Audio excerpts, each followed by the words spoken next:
একটি বাচ্চাদের খেলনার দোকান দেখুন, কত সুন্দর পুতুলগুলো সাজানো আছে। আমি এখন কৃষ্ণরামপুর মেলায় আসছি, দত্তপুকুর মেলা হচ্ছে, সেই মেলায় এগুলো বিক্রি হচ্ছে। তার একটি ছবি আপনাদেরকে তুলে ধরছি। আপনারা মেলায় আসুন, দেখুন এবং কিনুন।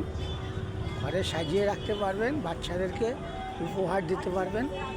কোনো অনুষ্ঠান বাড়িতে গেলে এগুলো আপনারা প্রাইজ হিসেবে দিতে পারবেন। দেখতে পাচ্ছেন কত সুন্দর আইটেমগুলো এখানে সাজানো আছে।